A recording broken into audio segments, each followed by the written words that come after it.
त्रयोदश अध्याय. श्री गणेशाय नमः. शुक्ल पक्षीचा शशिकर वाढे जैसा उत्तरोत्तर तैसा हा स्वामीचरित्र अध्यायाध्यायी वाढिले. द्वादश अध्यायाच्या अंती श्रीपाद भट्ट बाळप्पा प्रती कपटयुक्तीने फसवू पाहती परी झाले व्यर्थचे. खिन्न झाला चोळप्पा म्हणी श्रींची पूर्ण कृपा मज होनी तया बाळप्पा प्रिय असे जाहले वर्तले ऐसे वर्तमान बाळप्पा एकनिष्ठा धरून स्वामी सेवा रात्रंदिन अत्यानंदे करीत असे. स्वयंपाकादी करावयासी लज्जा वाटत असे तयासी एक समयासी काय बोलती समर्थ निर्लज्जासी सन्निध गुरु असे जाण निरंतरू ऐसे बोलिता सद्गुरु बाळप्पा मनी समजला. अनेक उपाय करून शुद्ध केले बाळप्पांचे मन. स्वामी विणे दैवत अन्य नैसेची थोर या जगी. सेवेकऱ्या माझारी वरिष्ठ सुंदराबाई होती तेथ ते सेवेकऱ्यासी नित्य त्रास द्यावा व्यर्थची. नाना प्रकार बोलून करी सर्वांचा अपमान. परी बाळप्पांवरी पूर्ण विश्वास होता ती येचा. परी कोणे एके दिवशी मध्यरात्रीच्या समयाशी लघुशंका लागता स्वामींसी बाळप्पा ते उठविले. श्री ते धरुनिया कर ठेवून घेऊन गेले बाहेर. पाहुणी येशी परी बाई अंतरी कोपली म्हणे याने येऊन स्वामी केले आपणा अधीन माझे गेले श्रेष्ठपण अपमान जाहला. त्यापासून बाळप्पासी त्रास देत अहर्निशी गऱ्हाणे सांगती समर्थासी बाई ते शब्द ताडित. अक्कलकोटी श्री समर्थ प्रथमता ज्याच्या घरी येत तो चोळप्पा विख्यात. स्वामी भक्त जाहला एक तपपर्यंत स्वामी सेवा तो करीत.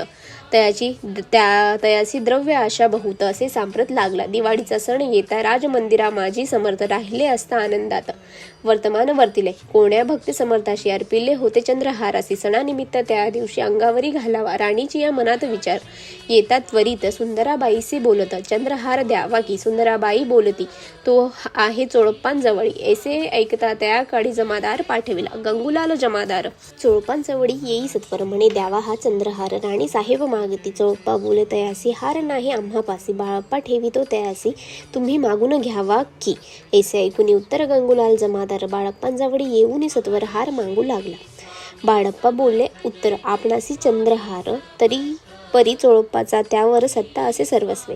ऐसे ऐकून बोलणे जमादार पुसे चोळप्पा कारणे. जवाब दिला चोळप्प्याने बाळप्पा देती तरी घेईजे. ऐसे भाषण ऐकून जमादार परतून नृपमंदिरी येऊन वर्तमान सर्व सांगे. चोळप्पाचे ऐकून कृती राग आला राणी प्रती. सुंदराबाईची ही गोष्टी तया विरुद्ध सांगितल्या. कारभार चोळप्पाचा करी जो होता आजवरी तो काढून त्यास दूरी करावे राणी म्हणत असे. पहिलेच होते बाईच्या मनी सहाय्य झाली आता राणी. सुंदराबाईची गगनी हर्ष तेव्हा न समावे. चोळप्पाने आजवरी केली समर्थांची चाकरी धनप्राप्ती तया भारी समर्थ कृपेने होत असे. असो एके अवसरी काय झाले नवल परी बैसले समर्थांची स्वारी भक्त मंडळी वेष्टीत. एक वस्त्र तयावेळी पडले होते श्रींजवळी. तयाची करुणीय झोळी श्री समर्थ करी घेतली. अलख शब्द उच्चारित म्हणती भिक्षा द्या आम्हाला. त्यावेळी सर्वत्राला आश्चर्य वाटले. झोळी घेऊन समर्थे काय असे उणे देत. जे जे दर्शना आले होते त्यांनी भिक्षा घातली. कोणी एक कोणी 2 रुपये टाकती आणून न लागती एक क्षण 100वर गणती झाली. झोळी चोळप्पा ते देऊन समर्थ बोलले काय वचन. चोळप्पा तुझे फिटले ऋण स्वस्त आता बैसावे. पाहुणी द्रव्यासी आनंद झाला तयासी. परी न आले मानसी श्री चरण अंतरली. तयासी झाले मास 2 पुढे काय झाले वर्तमान. राणीच्या आज्ञेवरून शिपाई 2 स्वामींजवळ पातले. त्यांनी उठवून चोळप्पासी आपण बैसले स्वामींपासी. चोळप्पांच्या मानसी दुःख फार जाहले. स्वामींपुढे वस्तू येत त्या शिपाई उचलत. चोळप्पा ते काही न देत ते तरी घेई हिरवुनी. चोळप्पासी दूर गेले बाईसी बरे वाटले.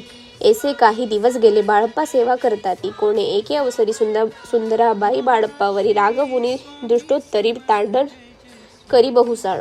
ऐसे ऐकून बाळप्पासी दुःख झाले मानसी. सोडून स्वामी चरणासी म्हणती जावे येथुनी.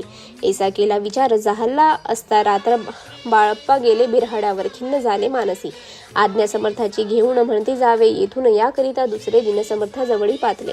आपुली आज्ञा द्यावयासी. बाळप्पा येतो या समयासी. अंतर्ज्ञान समर्थासी तत्काळ विदित झाले. तेव्हा एका सेविकऱ्यास बोलले काय समर्थ. बाळप्पा दर्शनास येत त्यासी आसन दाखवावे. बाळप्पा येता त्या स्थानी आसन दाविले सेवेकऱ्यांनी. तेव्हा समजले निजमनी आज्ञा आपणा मिळेना. कोठे मांडावे आसन विचार पडला त्या लागून. तो त्याच रात्री स्वप्न बाळप्पाने देखिले. श्री मारुती मंदिर स्वप्ने आले सुंदर. तेथे जाऊन सत्वर आसन त्यांनी मांडिले.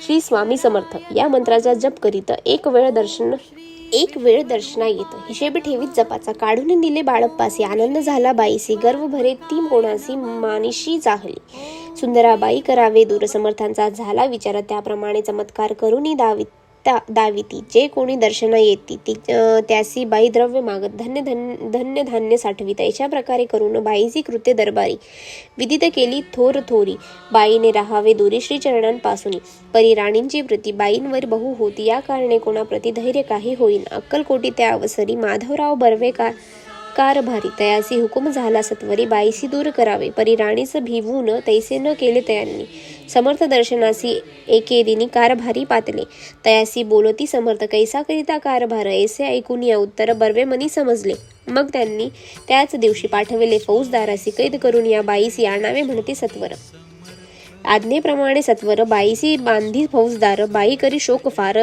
घेत ऊर बुडवून फौजदारासी समर्थ काही एक न बोलत कारकिर्दीचा अंत ऐसा झाला बाईच्या स्वामीची या सेवेकरिता सरकारातून तत्वता पंचनेमू व्यवस्था केली नृपराय मग सेवा करावयासी घेऊन गेले बाळप्पासी म्हणती देऊ तुम्हासी पगार सरकारातून बाळप्पा बोलले तयासी द्रव्याशा नाही आम्हासी आम्ही निर्लोभ मानसी स्वामी सेवा करू की बाळप्पाचा जप होता पूर्ण एक भक्तास सांगून करविले श्रींनी उद्यापन हिशेब जपांचा घेतला बाळप्पांनी चाकरी एक तप सरासरी केली उत्तम प्रकारे समर्थाते प्रिय झाले अक्कलकोट नगरात अद्याप बाळप्पा राहत श्री पादुकांची पूजा करीत निराहार राहुनी जे जे झाले स्वामी भक्त त्यास बाळप्पा श्रेष्ठ त्यावरी श्री समर्थ करीत होते प्रेम बहु ऐसे बाळप्पांचे चरित्र वर्णिले असे संकलित स्वामी चरित्र सारामृतात